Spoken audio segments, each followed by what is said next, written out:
अपने नाम की रीमिक्स बनाने के लिए संपर्क करें अमित आवारा, शैलेश गब्बर, मेन रोड ढोर बांकी।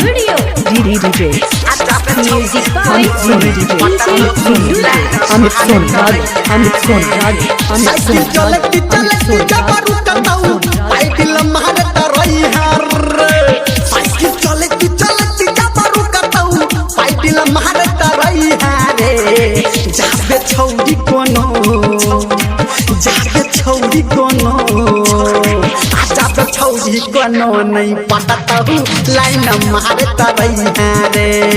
आजा छौरी कोनो नहीं पटता हूँ लाइन मारे तरई रे। अमित सोनराज पाइडिल मारे तरई रे। साइकिल चलती चलती जबरू कतऊ पाइडिल मारे तरई रे। जाबे छौरी कोनो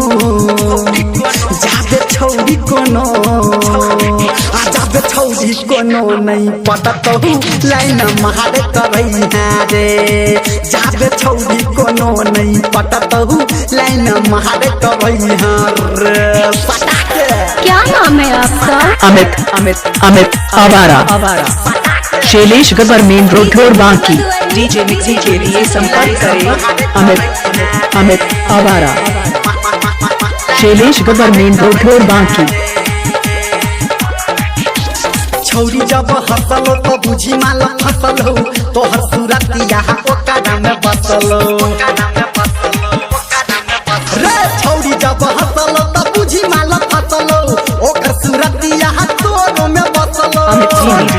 अमित सोनराज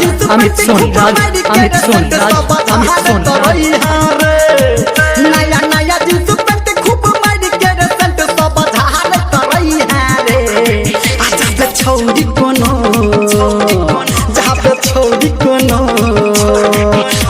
छौरी कोनो नहीं पटता हूँ लाइन मारे तरई रे। आजा छौरी कोनो नहीं पटता हूँ लाइन मारे तरई रे। अपने नाम की रीमिक्स बनाने के लिए संपर्क करें अमित आवारा, शैलेश गब्बर, मेन रोड ढोर बांकी। अमित सोनराज।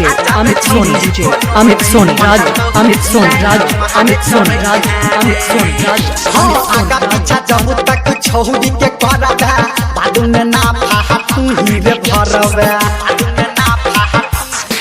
हाँ आगा पीछा जब तक छौरी के करब बादू में ना फाहा तू ही रे भरब। कहो डीजे संजय गौतम धर्मेंद्र के जहर तरई रे। कहो डीजे संजय गौतम निरमलिया के जहर तरई रे। आजा छौरी कोनो अमित सोनराज। कोनो नहीं पटता हूँ लाइन मारे तरई रे। आजा छौरी कोनो नहीं पटता हूँ लाइन मारे तरई रे। साइकिल चलती चलती जबरू कतऊ पाइडिल मारे तरई रे।